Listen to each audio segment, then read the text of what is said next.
Приветик! Наконец-то я созрела для выведения пшеничной закваски. Почему наконец-то? Потому что очень долго раскачивалась. У меня уже была пшеничная закваска, но поскольку я не часто ею пользовалась, она у меня благополучно погибла. И с тех пор я все порывалась, вот наконец-то созрела. Пшеничная закваска, конечно, отличается очень сильно от ржаной, поскольку ржаная закваска делается намного проще, хранится намного лучше.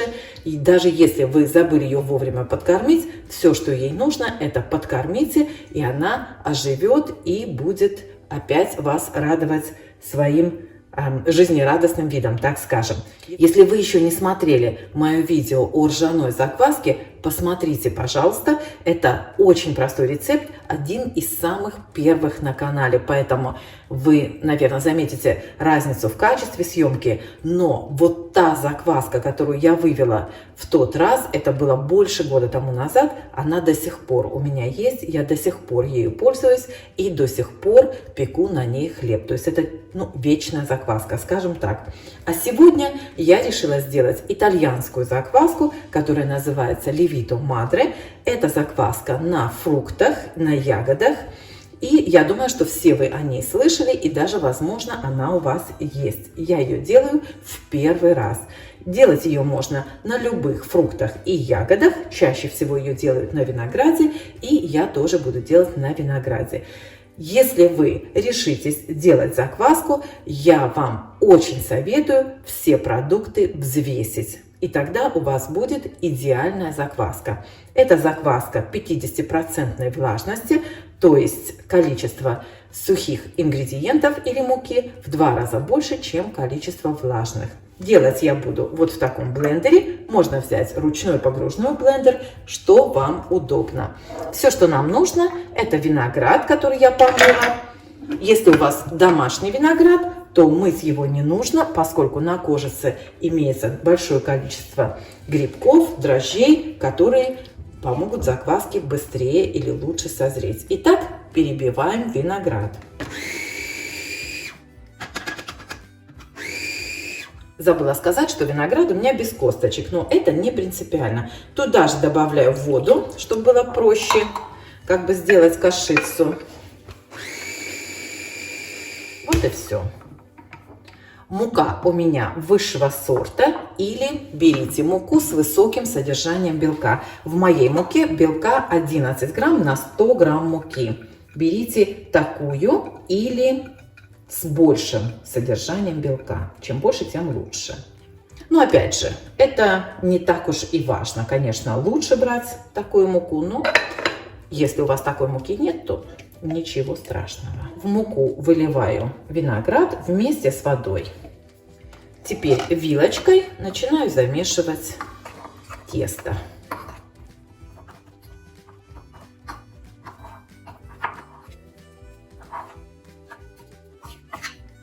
Так, собрали сколько могли.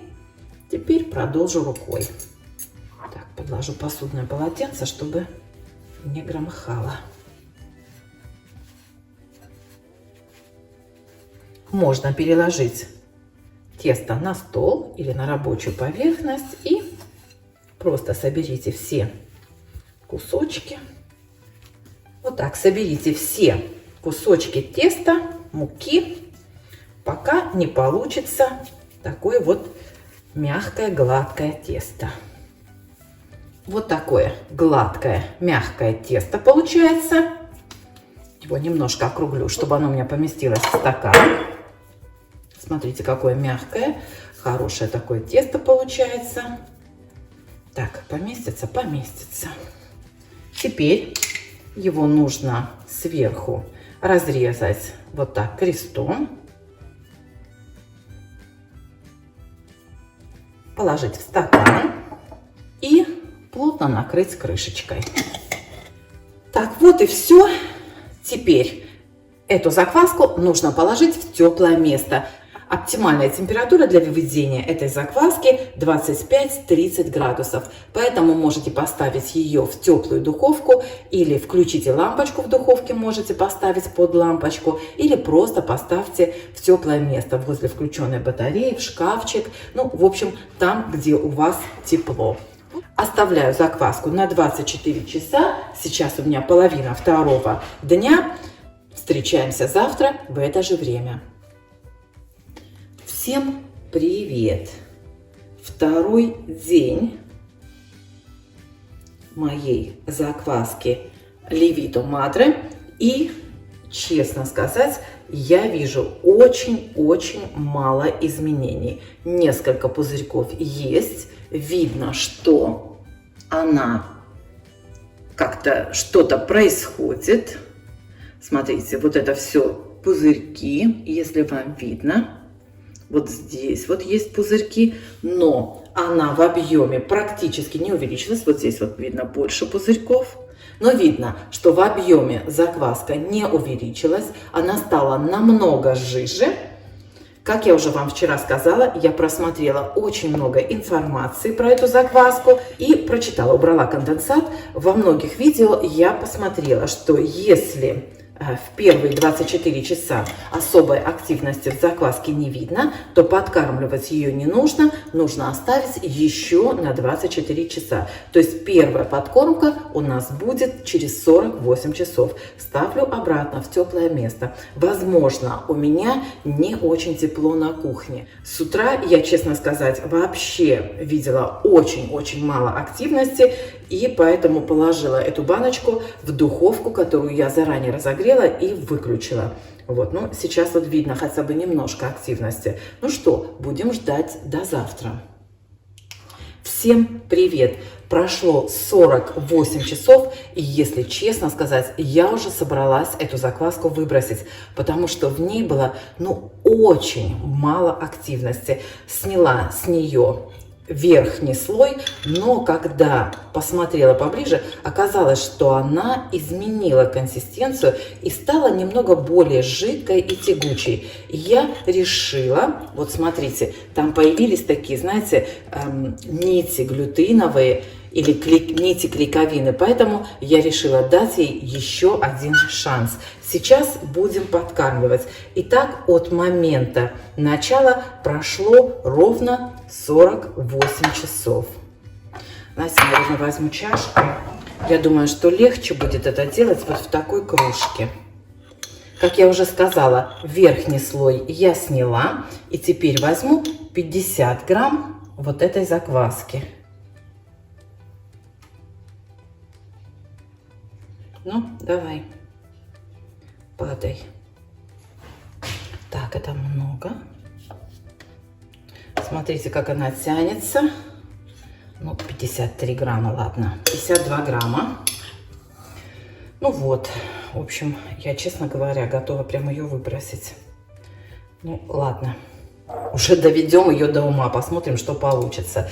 Итак, 50 грамм закваски, наливаю сюда 50 миллилитров воды и добавлю 100 грамм муки.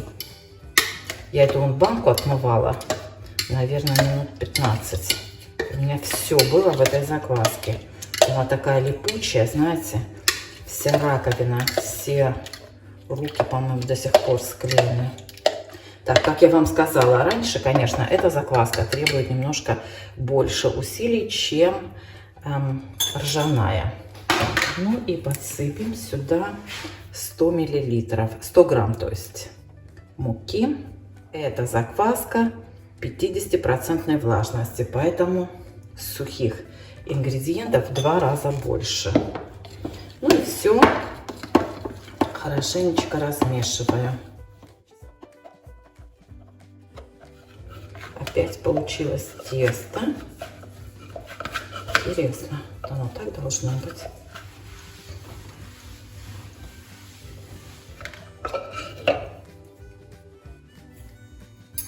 Ну, давайте опять замесим. Мне кажется, очень важна температура, потому что я вот не всегда соблюдаю температуру. У меня в доме немножко прохладней. Нет у меня такого теплого места, чтобы было все время 25 и выше. Батареи мы тоже топим не постоянно. Ну что, прижму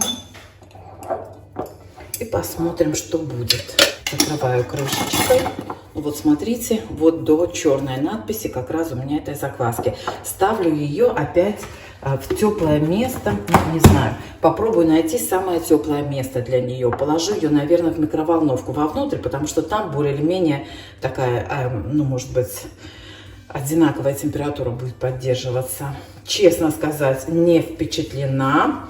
И, ну, не знаю, посмотрим. Может быть, я ошибаюсь. Всем еще раз привет. Ребята, не удержалась и хочу показать вам одну вещь. Я тут затеяла пироги, но смотрите, хочу показать вам свою закваску Левито Мадре. Помните, еще утром я грозилась ее выбросить, но подкормила. И вот смотрите, за 2 часа она уже подошла на целый сантиметр. К тому же у нее появилась вот здесь масса пузырьков. Вот, обратите внимание. Ну вот, не знаю, что на нее повлияло, то ли мои угрозы ее выбросить, но, скорее всего, это температура, потому что как только я ее подкормила, я ее поставила в теплую духовку, и вот сейчас она у меня стояла на батарее. Вот смотрите, буквально на целый сантиметр за 2 часа поднялась. Отлично, не выбрасываем, продолжаем дальше. Ну, и давайте покажу вам окончательный вариант моей закваски Левито Мадре. Вот так она выглядит через неделю. Смотрите, отлично поднялась. Она уже опала, потому что я поставила ее в холодильник. И честно вам признаюсь, я порывалась ее выбросить много раз. Практически каждый день, потому что она ну никак не хотела вести себя прилично. Но примерно на 4-й день я пришла к выводу, что самое главное для этой закваски – это температурный режим. То есть как только я стала ставить эту закваску на батарею, она буквально ну, поперла, скажем так. Вот она поднималась, она у меня даже вылилась вчера из вот этой вот мисочки, из этого контейнера. Подкармливала я ее 5 дней. Вот она такая густая, потому что из холодильника я ее только-только вытащила. Вот, вот посмотрите, вот эти вот тянущиеся нити – это клейковина. Я ее сейчас, возможно, еще немножко подкормлю, чтобы она уже хорошо себя там вела. И поставлю ее в холодильник. Посмотрю, как она будет расти в холодильнике. Пахнет она, конечно, очень вкусно сейчас. То есть она пахнет... Чем она пахнет? Она пахнет такой, знаете, немножечко кислинкой такой фруктовой. Вот чем-то таким кисленьким. Но пахнет она намного лучше, чем в первые пару дней, потому что первые 2 дня она пахла очень нехорошо. Ну, в общем, такое было впечатление, что она испортилась совсем. Ну, вот так. Ну, что вам сказать, буду пробовать печь на этой закваске и посмотрю, как она себя ведет в выпечке. Вот, и тогда вам расскажу. Но, честно сказать, если бы я знала, что с ней столько мудохания, я бы, наверное, не стала бы с ней возиться. Если бы я знала, что для этой закваски настолько важен температурный режим, то все было бы гораздо проще. Вот такая вот закваска. Делайте, но помните, что нужно тепло и нужно тепло. Температура, еще раз повторю, для этой закваски температура нужна от 25 до 30 примерно градусов. Смотрите, вот прям пузыри из нее выходят. Она живая, живая, даже после того, как я ее помешала. Храню я ее в холодильнике. Все дела.